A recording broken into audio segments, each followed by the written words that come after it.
abusiafo nanso yɛ da kɛse a Israel Batampa wasande ache minum yenu ene show ni die sɛ ɛyɛ different kakra and sɛneɛ Bible wa me ati ase sɛ mbere no kwa wie a ɔbɛda ne enema di akyerɛ ne manfo ɛnɛ sɛ video no bɔmɔdea na hyɛ na bia na nsɛm yɛ bai na ɛfa wo ɛyɛ wo dia yɛni yɛnua bema bi wɔ ha ɛyɛ Nana Adubɔfo Nana Adubɔfo ɔno na ɛte hɔ na uhunu no ɛnɛ nyame adon ama wadan enema bi edi akyerɛ no ntino yɛpɛ sɛ ɔno ankasa ɛmmɔ nanumutu na ɔnka nkyerɛ yɛn yɛnua bema bacho yɛmɔ akwaba minia mejeso na apom te sɛ oba dada Roma ne mo bro na so nso market ma da bojumo je di mo free sane ya sidan kwa na di merade okay ene yɛda Israel nyame ase na bacho ene den na wode ma yɛn den na wo ede ma yɛn beda ase ansa na America sa no beda wase na me de enchia so ma hwefo no wetiefo nyina YouTube, Facebook, baby bia obia hweye no radio asumdwe amen amen amen bi ma na na dwuma baby bia hweye bia asumdwe amen amen amen abusu afine ebe hye dwuma di na se me ba cho wo baso ana wahye video na mai na we ehia pa ya de ehia revelations no nipa hodo enya bi nipa hodo enya bi bra de bo wiase kokko sanka sande be ya nipa be nya dwen sakira nipa be tene ho afiri boni mu na so boni da so ekoso na semu esa wo tene wa mfa nya dwuma wo baso na wabomode ahye video no ya papa we dem be so na wabom pa ya mai na ya hye dwuma di na se me da se ya bom pa ye erema wura ene anwumre ya kasa aseda enka odin amen prekese jama do fiti ko tie na wo ba na ho ebo na afiefie mu Jesus why go promote san wo pa enyi papa ene anwumre kasa aseda enka odin amen rad nanwumre ye gyan komode enso eba wanim Jesus ye mpa gonso ma otumi no ho odin de enkomode ye chi Jesus na ba bi biara asemi beduru na rade fa ogen fa hudi ebra ho no ona wonhu an wante wasem da na rade nam de enkomode so na ma wasem ne nduro na eka makoma na so bi ewo kwamboni bi mu mpa na masemi so rade watwe no edna ba wodin eda hye wankasa wodi enu nyam we nie so nyame agya nyame oba nyame nkonkro di munji amen amen yeda se entini papa we de yebesrew na wahye dumadi na se fefefe aman na mahwefo na atifo so anya bie ayinhyira ama otumfu nyankopon tipa cho papa sana ade no ehye ase minia meda aspa nyame hraw sede okan no media ene Nana Adubɔfo edia dodo na so edini mi amazing enkomo kakra ana say revelation erade eda na di ede ekire mi na osa team warning say me mawiase afana nyina aso enti na ne matoa menua wa say me de ba be fa wa fidie so say de be ya wa hwefo no atiefo nyina wa dofo nyinara ebehu enema a ekọ ene enema erade eda na di ede ekire mi ewo endayem ana say wa da na di ede kire mi ewo abra ya bo empire wi okay yankwe any 3 days numre fancy ahomachi 3 AM sorry ebo empire kakra na mejuma dia median say me wo enipa ko webra ye frɛ ya bom empire anadwunu mu enyina na de di kan no ka me ye de machi asi kakra me obi am call Assemblies of God ebe we busa say asori be ana say sumbe mu na wo so do ho ajoin me Assemblies of God ni na me san so ewo mpabokuofu bi o am san no bom pae asa mpabokuo no so mudi de Jesus Kingdom of Heaven Ministry omuso metai na omuso hia bom pae abre nyina na enani 3 days eye Wednesday ye me ne me baba akọ ye bom pae we 3 AM to 4 ye no so wo da kakra enti according to one no so wo die from 4 to 5 no within 30 minutes ena erade ebe dan ho di edition me pa cho we na no na eye vision no nya na say die so akasa Okay, according to Ibano, was not one die. Was not one die because he a bomb pen me and yes they say, "Obe sorry, a bomb pay 2-3 hours." Now told her now as a mother. Okay. According to Ibano, was not one die. Say a quan was a member of Ibano Compudia. Oh, makes me abonidin. I know. Your friend Selena. Okay. Your friend Selena also or Kumasi cry friend of Fenso. Okay. A horn or. And I'm in some more cry and say I'm in no about empire. Okay. No, this item not on die. Now, what the whole of my bomb pay and I say, or meditate or drink and go podcast. And when I had Diana was who say a sort of bee. No, sir, bro, who said a sort of bee who said free or so not a bee, not almost a sunny eba. Omu enfifin ebidi nifa eni benkum na omu finfin wo hu se Nyankopon enam omu finfin na omu yede omu eba it was a hona do tie e totrobento anu odin na according to the revelations ben was anu odin people check trumpet e bono sorry them debia trumpet yet no was na anu odin ente man yemu hye no ewo daye nim okay yemu hye no to say abra totrobento no esiye na ene wote ene e wo totrobento na chi say yabo totrobento papa esiye na voice nso e dey edi chi na voice na wose wote ye nse emre no aso na mba behwema beyimi de e de omako mpacho utie ni emre no aso na me ba behwema beyimi de aye dey e de omako ever say after the trumpet no and what this voice into me bow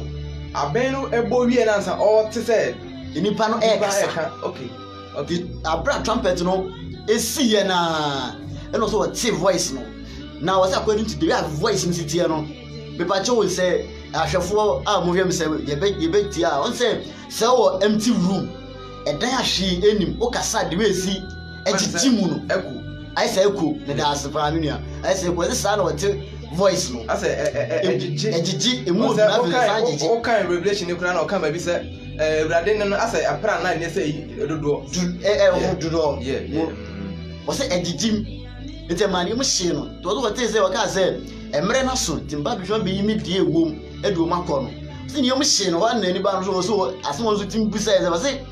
one thing na kam ye ja say Nyankopon hu no nanim ankasa de wa hu ne krede o kan wose nanim because me say nkromom say bisa ne say na hu nipa nanim wose nipa nanim de ne kwasem say wa hu because no ntimi hwe nanim wose nanim hyerem ba say wi ntimi enye de enhwe nanim but wose abofo no mo ne nchen ne di wo hu obi a but enipa na odi anim kese be ma odi anim Nyankopon de wa hu nanim ba ne nanim hyerem say awia tini na ase eno hu ne ene no eno wede eno wati nto se abra oka se emre na so no oba be hwan be yini die omu de akọ no so ofo so busai se oba be hwan be yini de o makọ no na me so me ka hu bia na fan se asemu a lady no ebisa no se o ka se tino network ne hard tino ye nto aso nti o se abra okasa na ni ba no so bisa se enti obehwema yi de de wo makọ no na me so me ka hu bia na awokudura wonya e wetimi di busa sa question no se enti na me so me de me ka hu bia na no se abra obusa sa asem no Nyankopon so tie esan eyi na no e ka kire ne se de emre na duru no enye se bia okọ asori ana onkọ asori na emom ne a otie maase no ye mahyede na waka me tro konkron no metimi de waka ho e de makobi yenya pese mu ha asem oka kire se enye ne a we den okọ asori nko a na emom ne ote na asem no di so no di na hyede so on say we say lockdown yaba asori ni ho na emom ne ote fi a ode asem no ye adwuma okay bacho atiefo say ye hye ne so ha nya wadwen say asori ya toto asori mutino otifie ye ne ya say bi upe ye ka asori ne nipa nkasa wote nipa wote woni asori no o de ehia dem asori tu esuban na so fie esuban obitimi kwa asori ekode esuban papa di sake of say asofo be hu say oyin papa penti na ebia suba bi na oda na di na so oba fie a suba oda na di no enye abrabọ na nkasa nka wo hwemu a eye fie na ede suba papa di enu ti na bible me ate ase nka ye fo obi peni bia be na bidi asafo so a yɛhwehwɛ in the background ehu onipa no ti bia bi o mu ansa ye na besi eden asafo no suti enda yɛhwɛ saa bebre na di sikachi ntino amen papa mpacho to aso ma me nti asefo ka kire no sɛ enye omo demre na duru no enye omo kɔ asɔre enko a ne mo mu tie ma asefo omo di ma hyɛde so na wɔsan ɛka metro sɛ mo no metimi di omo ayɛ aka ho akobi eti lady ne sɛ ɔka sɛ ɛwɔ asɛm no sɛ wobɛhyɛ watemu da na ase afiri wasɔre fie na me so me nkɔ asɔre yɛ ne sɛ na me de menka ho dodo ɔka sa na fɛ do ɔte yɛ sereɛ na ɔsɛ de meka ne sɛ de obɛtimi di ma hyɛde so na waka ma asɛm metimi di na yɛ dɛ ɛdina ka ho bi ndodo ɔka sɛ wie no ɔsate no ne sɛ wɔde asɛm wɔ sɛ ɛnsoma wo eti make sure sɛ mo obi aso ate dodo ɔka sɛ wie no sɛ wode soma me na me de me ne wan sɛ wɔde asɛm wɔ sɛ yɛ dɛ ɛsoma me ɛna wɔsɛ ne me ka kyerɛ kɔ na mo obi aso nte na emumu no fa saa quotation we sɛ mo obi bia bɛka asɛm ya kyerɛ no fa saa quotation we mo obi biara ɔbɛka asɛm na kyerɛ no ntino fa ne sɛ oyewie na ɔsan ma no bible verse ɛka jiwe na obi biara a wobɛka asɛm na kyerɛ no fa we na fa kyerɛ sɛ asɛm we ɛna me ka kyerɛ na verse we sɛ na me den me de ka ho ma ho okay ntino verse bɛn nti wɔ sɛ abrɛ wie na wɔbɛkɔ ka kyerɛ ne sɛ ɔmfa ne bible no mbie revelation ɛyɛ adisɛm eti du mienu nkyɛmu baako ɛde kɔsi edu ɛnwɔtwe revelation ne sɛ su biem revelation chapter 12 revelation 12 verse 1 to 18 the whole verses of revelation chapter 12 okay the revelation 12 sonson ɛkasafa time one ɔde sɛ ɔtwease no tu ɔbaa no so sa na ɔpan sɛ ɛko kɛseɛ ba ɔsoro no nti okay sɛ yɛhwɛ ne nyinaa asɛ beebi a ɔko no wɔ no a ntɔkwa no bɔsɔ ka revelation 12 na ɔbɛka sɛ ɔbɔnsam ɔyɛ ne nneɛma ntɛntɛm ebi sɛ onim sɛ ne mmara ka yi dɛ okay tiefo nti sɛ yɛtie na yɛtie ne yie a mɛnsɛ main point a ɔgyina so no sɛ on say bible yi yɛtwerɛ to hɔ ɛnyɛ n'asɛm o akyɛ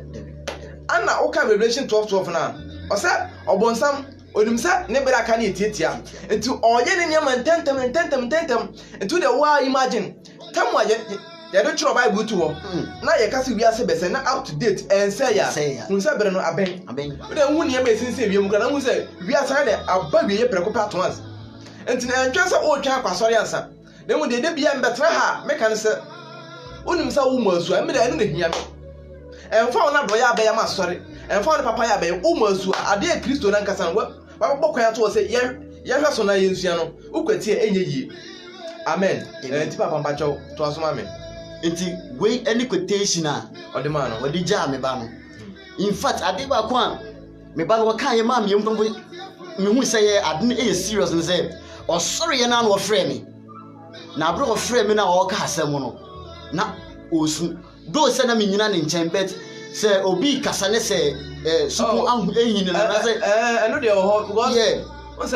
ase wansa waso no ma dae na bia dae ne ehu nti unya sɔre pɛ woyem bɛ hyew yeah nti ɔfrɛ me no wɔde ehu ɛne ampopro ɛna yɛ de ɛka asɛm no yɛ de ɛde kyerɛ me nti abro ka asɛm no kyerɛ me a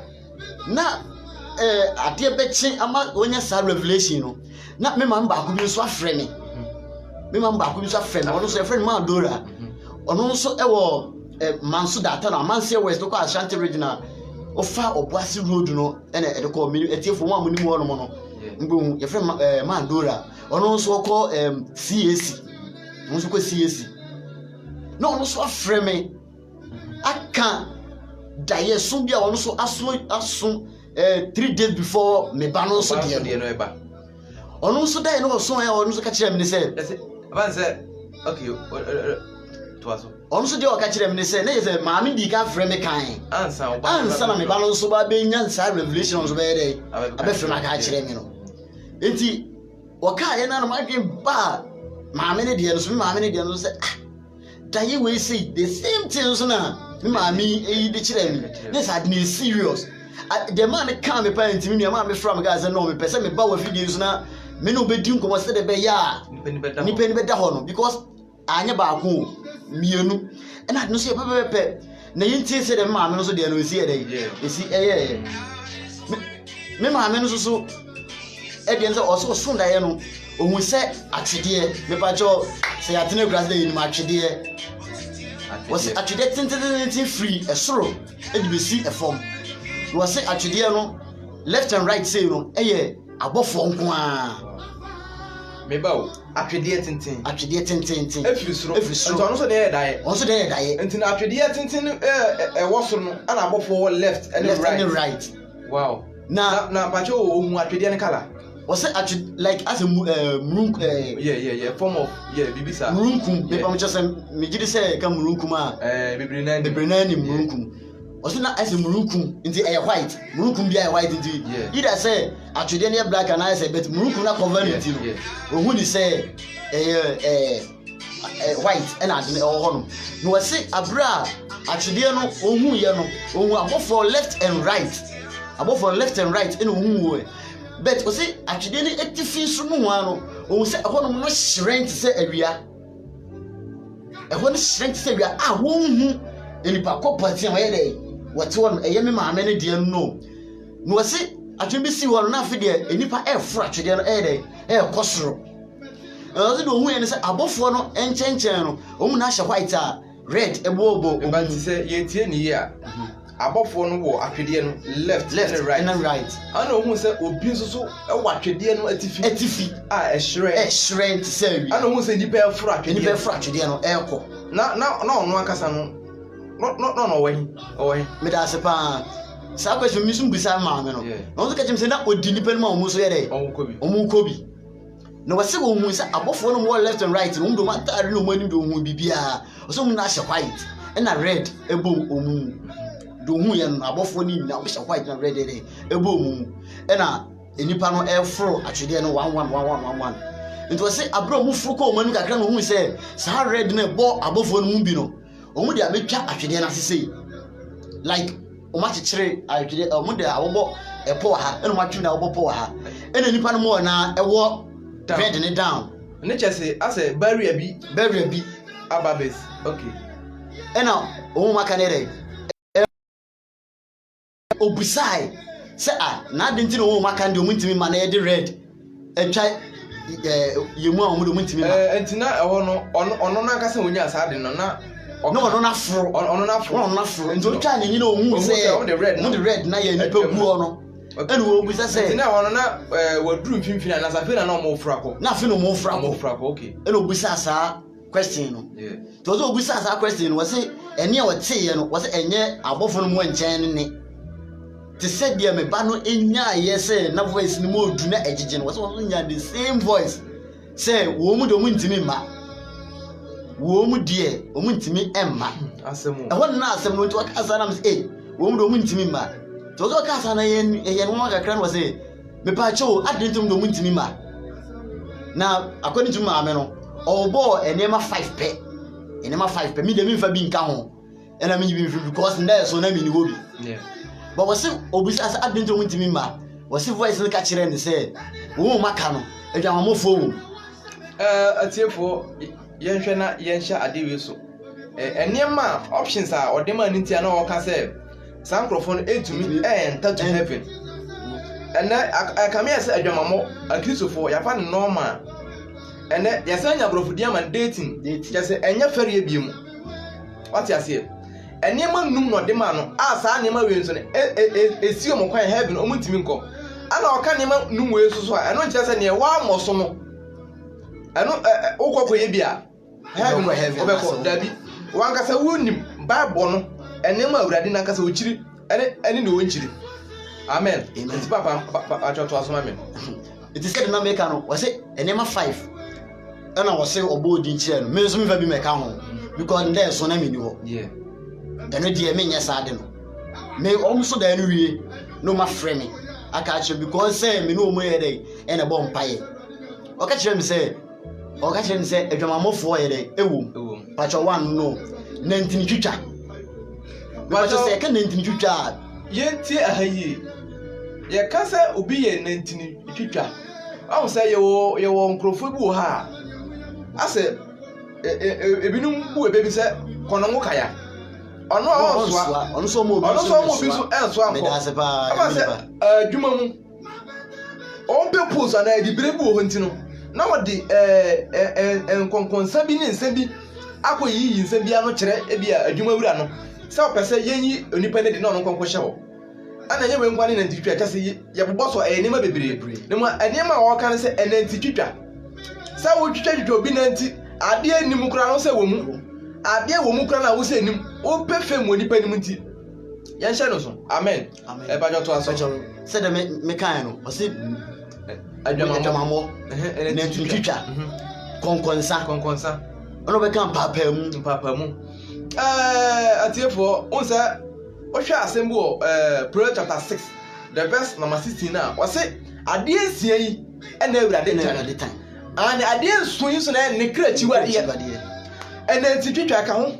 konkonsa ka ho se enan a eye hare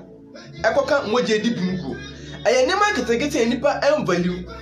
ena ko yensafo ahodo mu a sa de ma na wo mu papa osofo bi a fa nsa ebia mistake ketua bi aba no ho a ode aba sore no na members no ma pon no ma kwotena kire e ka ho asem enipa ya fe ne se eye normal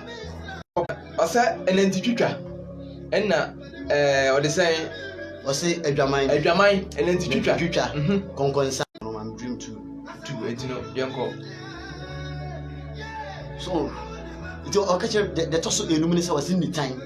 but one thing is in the time e ade ana me hye danye den entiase yi okay to was say enipa 5 way suban ana ne ye 5 way but on say sa nyama no nipa mvaliwo enipa mvalu sa ebia sa nyama gitigiti we na we betimi no bipa ko say betimi na ko say sa nyama asofo so ye yeah ana church members so ye by ya fe ne say ebia honkonkon tie mu ewurade na adon so pan say ebia ka ensem bi kire bi ma ne ba mu ntino yemfa asade ne enya asem ahwefo na tiefo ne ye besere ne say sa uyo obi a onu obi edi obi nkonkonsa asem we nim na mo ka to no so wo de so impo obi de asem abeto anim a hunu se na betifa ka asem na fa emfiti prako pe emu asem ne mu onipa no so bra wonti afanu no asem sa ne ma we ebe sa ma wo a wo koka asem bi kura no e de otan na asem brade bufu hye de ebe ba wo so enti na se ye hye ne ma so Kristofo ye hye ne ma so the see a lockdown ye ba obi a hye dem ye hye ne ma so le bia mkasa adom bi bo adom so na ya sa bie so de a onipa hwe na hye ne so na wanfa na asore ko anni agoro da bibiara da ebre ni ho bie mo ebre ni ho bie mo na se yeti anya ye ni lockdown no enya ye lockdown wa we ase tena fe we ase tena be ya obi so revelation onya ye o se bibi ohun se ase obi ni ne ma akọ market na market no muru aye no fa se ebia beans aba ani say no matter no mo we just akoma ko wi ase aya pass so so dey ba because 3 months po dey man you know if you know we here yokum half of the month no kra no yentwa as we say ni pesi apini papa what dey to aso me so nti wasi o ka sa asem we say e dey kire no wie ye no tafi dey wasi like no dwiri no se me ka so bi wa dwiri na tie me giri se wahwefo no atiefo mu enim se ade bia wo expect ana se wani na to eti wasi ni ho dey edwiri no eti wo hwe wo menti wasan pagya nani esan de hwe eso se na afi asa wia na wo hwe enti no wontimi enti obono mo de se obesi interest na waye dey wafo so afro atwede no waye dey e dey akọ to se e ho anani e dey eti to so nani tie na no so frame no ga jem se I didn't say anyway dey wahu na before that no wadi kan kura say dey because dey a kire me kura be 3 months kura ne abo ho mpaya so about end time by the man be kai won die sisi pa ye me ba ne die na anu ye won so ye na kai e be fi so pepe ko no die se osoro abie ohu abofo wo ahu nyankopon anim ye na anim ahyere se awia wo hwe me ma mi so die so se na atwede firi soro abesi fom abofo left and right ono se we hu Nyankopon anim no ono so anim na ahyiren se awia ohu se obi te nyame de obi hu nyame nyankon ana se obi hu ba ne se obi hu Nyankopon anim physical enye hu ankasa hu na ebi do abofo ne kura no enye easy enti nuano na atiefo ye besere sa enantitwitwa aka yo kunsunkusu empapamu a Galatians chapter 5 the verse am say 19 ne ba no ba be kan ye no hunamu aba no sa aba we sa osu huhu aba na hunamu aba ba kokura be framu a help no timinko ebrade asem timinko emfa woni abrabo a wabo adwuma wo nyina ebe hyiagu adwuma wo nyina papa no penkwasa asem o wo penkwasa asem sa efese ye di nyame di agora yanya careful papa to asoma me so until se wo de meba no ene ma me de ntutu hu a na se dae no eye pepepepe we sure die wo hu above for left and right we sa atwede free straba wo hu above for left and right ana we nda nche kura na nyame na nsa esomo se na odan hu adi akire obia because so kan Daniel chapter 10 eba na unse Daniel 10 no na o kan bibi ti se as a Christ Christ ana o kan Revelation chapter 12 sa verse no de man no a John so be who Christ but so say obi amplify nti nyame no onyi ade ba ko kire nti ba say because na kan do so obi aso no so beti Nyankopon na da because Bible me ati ase say na onipa nim say ne mframa firi na be sen ko obi anim ana say ne dompe nyi onyi sen fo yem no obi ati aso entimi ati Nyankopon asida o say ne osoro ne asase entam waren sa na oni nipa dwuma de ati nipa entimi tena asida okay eti ono so onzu hu sa no nani etie na before that no onzu wodi ka kire me say waso daye adaye na ohu ye na e serious eno so hu nkofo miensa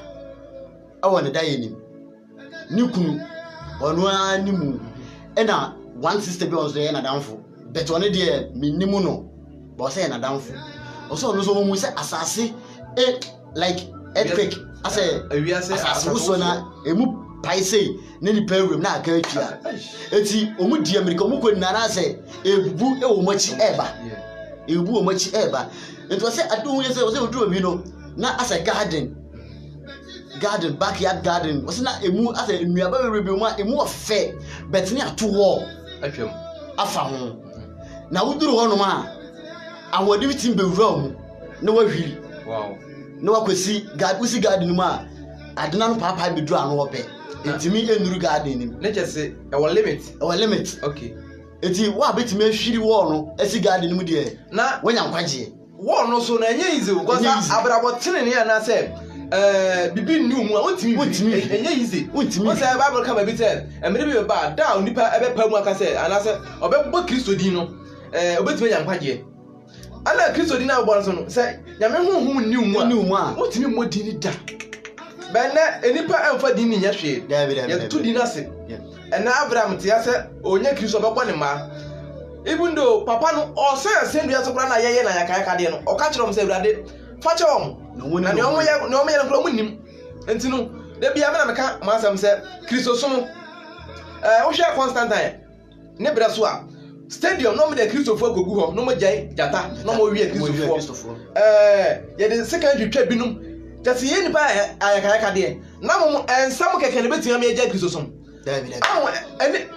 de bia meka say jowa witness for ne betimu de bia sasa na meka because say Kristo ni papa because mo condemn say heaven ni hell bia ni ho ana mo witness for so dia dance say heaven ni ho hell bia ni ho enti no mo sa agrofo ne betimu ana e brainwash even though the Israelites for nankasa no Nyankopon kra na ode ene man kra no o ma nyina ni na mama mu fo wona wa nyina ni a ebe mo ma okay yanto aso e enti sedum wase oduru ho no mo no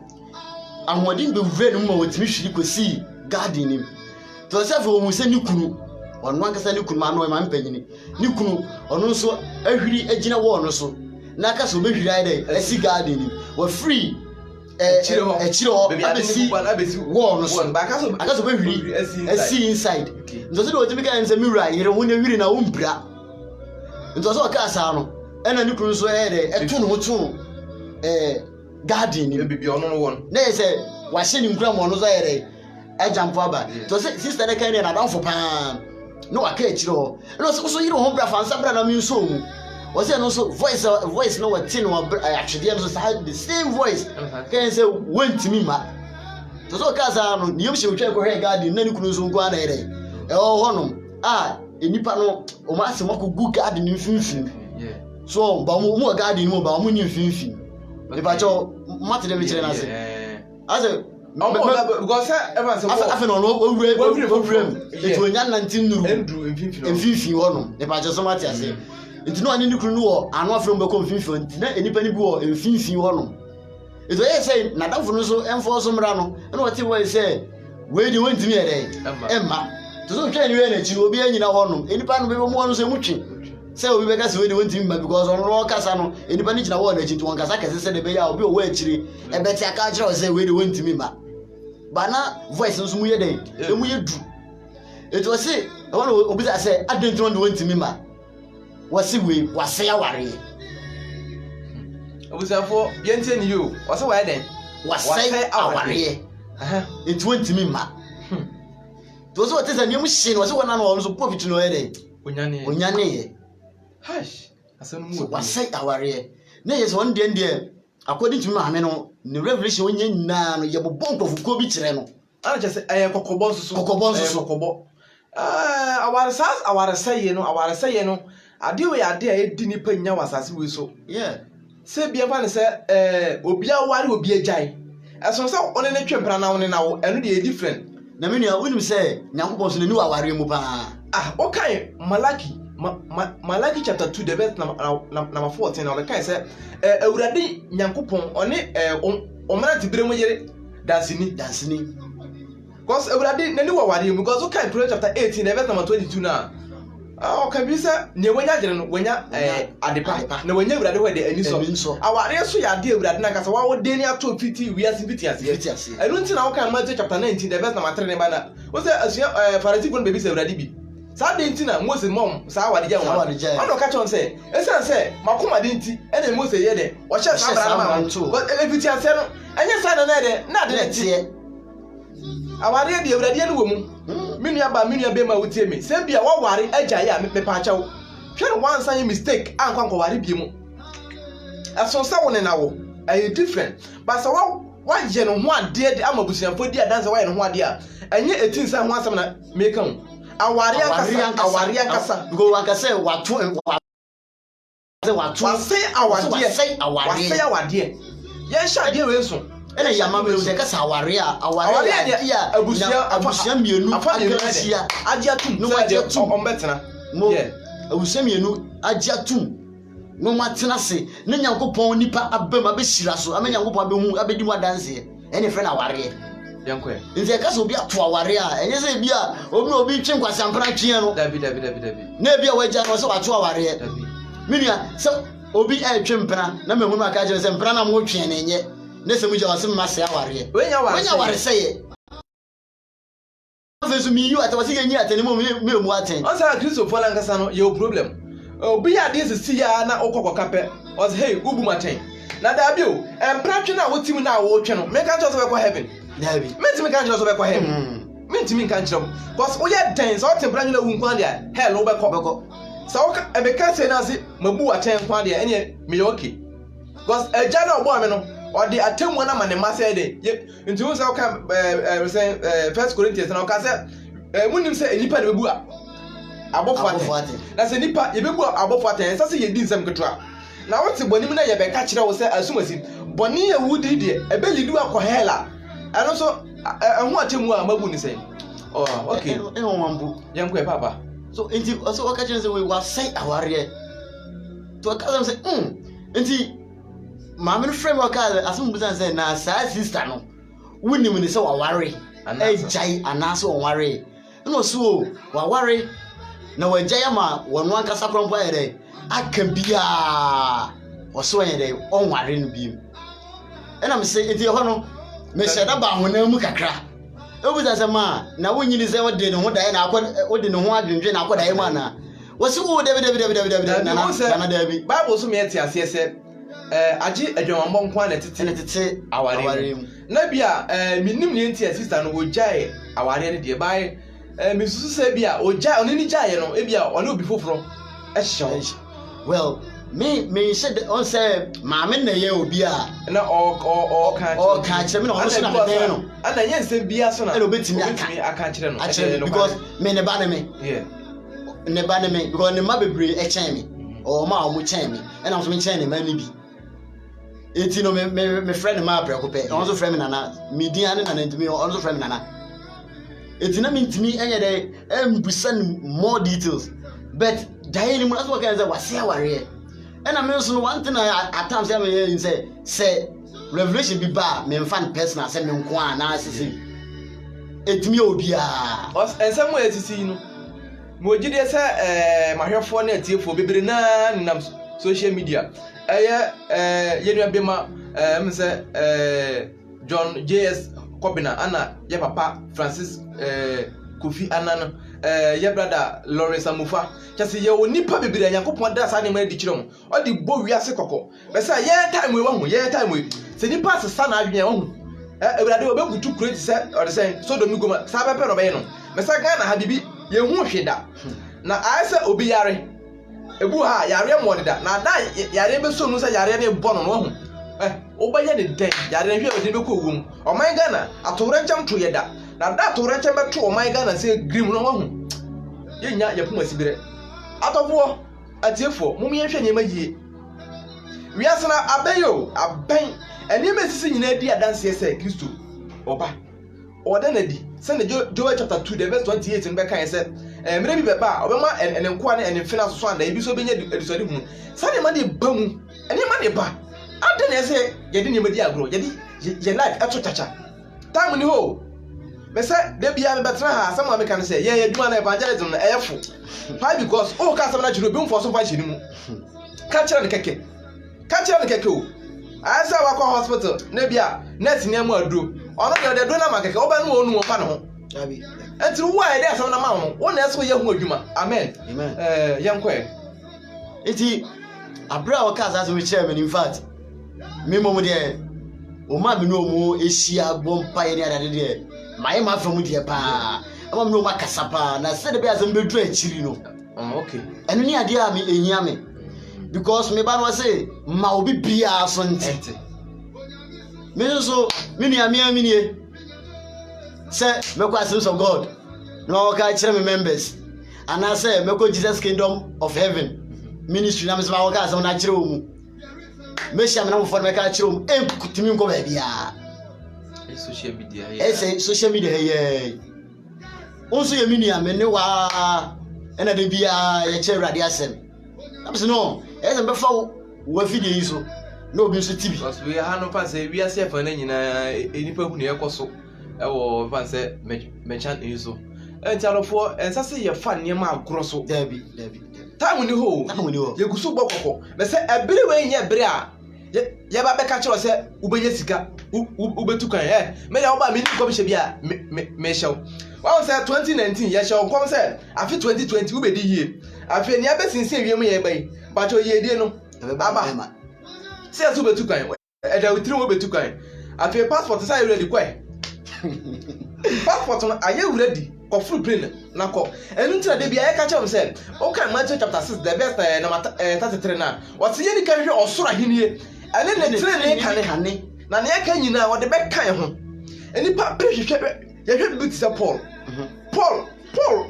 just papa no wosika ye kan obi o scholar obi onima de Paul obi bia na so obefa Kristo somto ne ho so no ne niam nyina ba for God wo say anyim Paul amano na so na obi jina kwa preaching kra na o ma for 2 CDs o ma for 1 CD ene de Kristo so na yesika wo say adwuma bia wo ye bia no ko kutia ho ka amen yankwe me ba me da ase pa me da ase eti ahwefo ne adofo me sremo mo me yenhwe ya nante ya no kasa ye niye ekwen ko so ebo ya brabo me sremo me dinami me afidi so ep ma chew me yenhwe ya na mo ntu ye papa because ewiye no aben ewiye no me say dey aben because ye share revelations are elpa emo bi nkan kiro everywhere nye bra ye be preach about prosperity Mini abi me say preaching me preach bi krampo bi. Nkwade me platform so akura me nye bi kura da. This is not the time I ever say ubedi ye. Ube say Na da bi aya me bisa say da bi am ka say ubedi ye. Ona na o start asori enye no. Oh, enso de otin no otin. Obi wo burochire wote ho kwatena ho enye ne. Enso no bisa so oba so be di 10 years and sika no nya no de buy sika de we. Enti na akwantu na nipa fa na asesen. Da bi o so betu kwan. Obi wo so akwantu no tu ye adwensa kirenti. Ena nyame de amana ko bi so te man we mu a ontimi nya adwensa kira da. Enti busuan se wo bomodi a enya adwensa kira ho a. Bomodi so de adwensa kira no be ye dwuma. And then sorry na ya to me be bia close down. So lockdown we are na be akese de bia so ya re kwa na ekosoro. Tena fie na babra bo kronkron enya sorry dem na babra kronkron da bi. What fie abetimi abo. Ma suban ene one ye nnadi e obro no a wote so. Enkwase ane ma de sebi ye de bi atwam. Ya ye ne ye se fota twam. Nanso se wo be sha atalifita o Kristo mu a hwe na enwo anase bidie bia ne agokam ye kronkron awurate. Obi eni ofiti brako pa ba be Kristo ni dabi obi eni ho osofo be ne betima ka che so o ma brabo ni da ontumi obi aye bi enta se manye bi ni ne me ye na amoa me me metufu se kokoye ewurade kura betua me ka amen enti adofo sere na ye bo modin sere ye pa wo chew ensam ya woti obi pese wontie bi na so onya ena nkwaje sem se aba wo chen ana pese toto ensam yase ensam kakra ye dia bere munie ye besere onye video na mentan so shema umie ntie bi no mfa mu aba na sesan wadwen na mu mma na mo de kyesema toto mani awe na mu hwehwehwehwehwehwehwehwe san somade ne hwenu ade ne san komade no wo de wansa tenase na yi magin say heaven ya kwahya somde ye kwa kwahye chin wo ho wo de ye nua bi na kan asem say enka abaye beta say obetena sase we so am ya dada wa Kristofo adada wa che say heaven wo ho na bewu akọ na wakọkọto che say ya beka che say heaven ho na bewu na bekọ ne na de no so ye de e wo ho fatasa sa mobi and yeah Kristofo dada say heaven ho na anyini na wu na kọto na so ade no ho che say obi be nam akwati kwan so be dada say heaven bi e no na obewu na wakọkọto na de no ho ahono oni o de say ohuna mu ya nkwa na wokwati o ne odada on eduka na adum ya badum so na de na mana sachira na age na wo odofo ana edisi ya kasa nche emberefo na bu bem se aduro wabeje wa eyatrema kasa tenten so ye de emaduabo enti papa ye mompa ye na ye sori so okay ya bankase ne wasa fobrade papa sana wasam ye ti ase wa 55 the best number 10 wasam makwa ne beye ne wasa yeye asakọ wurade wonche papa bera ma ye begu wasami ehia otumi no ahodi mani ni akire papa wona na mframu ye wadwuma yesrewo papa abaya ye begu ye mani kogu asase paso mani kogu abomu anan kwanche anan kasemu yesrewo ahode ni tumi wade mani ni yensam ye chiwade mani pante no mfamu aba we ne yeda wase wo suru yakopon adom ne wo homoburo nti dome na hyema na otai na mani bia na yetime agina no na hyewo Kristo odi anu onyam papa yinum se enkomo ayedi wo yentam sania wasam ye ti ase yeda wase wo wadom nti amen arofo yeda Israel nyame ase Ebenezer osebe bi awurade dia beduni na se ne anada hofro ye bese hia bye bye.